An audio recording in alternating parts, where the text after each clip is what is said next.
জনপ্রশাসনের পক্ষে সুষ্ঠু নির্বাচন পরিচালনা করা সম্ভব।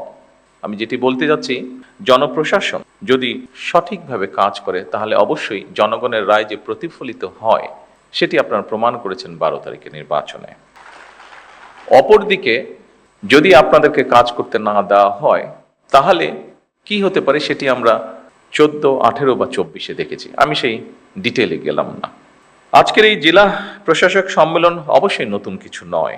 এটি জেলা প্রশাসকদের একটি নিয়মিত বাৎসরিক সম্মেলন। আজ থেকে এটি শুরু হবে এবং 6 মে পর্যন্ত এটি চলবে। জনস্বার্থে প্রশাসনের কি ভূমিকা পালন করা উচিত সেটি অবশ্যই আপনারা কম বেশি অবগত আছেন। এটি নিয়েও বোধহয় নতুন করে বিস্তারিত কিছু বলার নেই। তবে এটি যেহেতু বর্তমান গণতান্ত্রিক সরকারের সঙ্গে আপনাদের প্রথম আনুষ্ঠানিক বৈঠক, সেহেতু সরকারের গৃহীত নীতিমালা এবং জনপ্রশাসন সম্পর্কে সরকারের কিছু পদক্ষেপ বা পর্যবেক্ষণ এবং নির্দেশনা নিয়ে মূলত আমি আপনাদের সামনে কয়েকটি কথা তুলে ধরতে চাই বা বলতে চাই। একটি দেশের জনপ্রশাসনে পদোন্নতি কিংবা পোস্টিংয়ের জন্য যতগুলি প্রশাসনিক পদ রয়েছে, প্রতিটি পদই রাষ্ট্র এবং সরকারের জন্য অবশ্যই প্রয়োজনীয় এবং গুরুত্বপূর্ণ।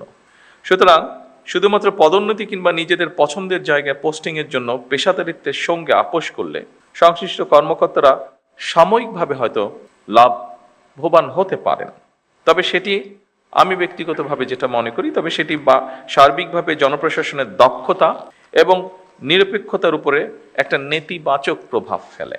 সুতরাং জনপ্রশাসনের কর্মকর্তাদের সব পদেই কাজ করার মানসিকতা থাকা জরুরি।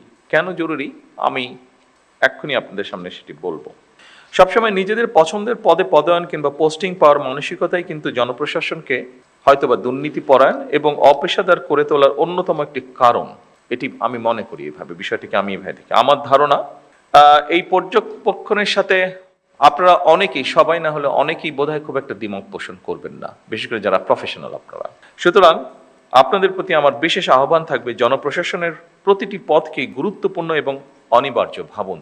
দেশের যে কোনো স্থানেই যে কোনো সময় জনপ্রশাসনের যে কোনো পদে দায়িত্ব পালনের জন্য নিজেদেরকে দয়া করে মানসিকভাবে প্রস্তুত করে রাখুন। যে কারণে আমি কথাটি বলেছি সেই কারণটি হচ্ছে, দেখুন, আমরা সকলেই যদি একটি কথা মনে রাখি, সেটি হচ্ছে একটি সরকার যেরকম চিরস্থায়ী নয়, জনপ্রশাসনের কোনো পদ কারো জন্য চিরস্থায়ী নয়। এই জন্যই আমি পূর্বের কথাটি বলেছি আপনাদের সামনে। জনপ্রশাসনের যে কোনো স্তরের কর্মকর্তাগণ যদি রাষ্ট্রের প্রয়োজনে যে কোনো সময় যে কোনো পদে দেশের স্বার্থে যে কোনো স্থানে কাজ করার জন্য মানসিকভাবে প্রস্তুতি থাকেন, আমার বিশ্বাস জনপ্রশাসনে পেশাদারিত্ব গড়ে ওঠার ক্ষেত্রে এটা একটা সহায়ক ভূমিকা রাখবে। সম্মানিত সকল উপস্থিতিবৃন্দ, একটি গণতান্ত্রিক সরকার নির্বাচিত করেছে বিগত 12 তারিখের নির্বাচন সরাসরি এই দেশের জনগণ সরাসরি ভোটের মাধ্যমে।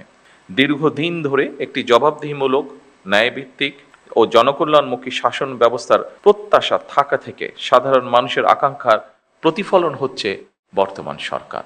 স্বাভাবিকভাবেই জনগণ সরকারের প্রতিটি কাজের মাধ্যমে তাদের আকাঙ্ক্ষার একটি বাস্তব প্রতিফলন দেখতে চাইবে। সরকারের নীতি ও পরিকল্পনা বাস্তবায়নের ক্ষেত্রে আপনারা, যা আগের বক্তাগণ উল্লেখ করে গেছেন তাদের বক্তব্যে, আপনারা বিশেষ করে বিভাগীয় কমিশনার এবং জেলা প্রশাসকগণই জনগণের সঙ্গে সরকারের প্রধান সেতু বন্ধন। আপনাদের সততা, কর্মদক্ষতা এবং দায়বদ্ধতার উপরে সরকারের গৃহীত কার্যক্রমের সাফল্য বলা যায় প্রায় পুরোটাই নির্ভর করে।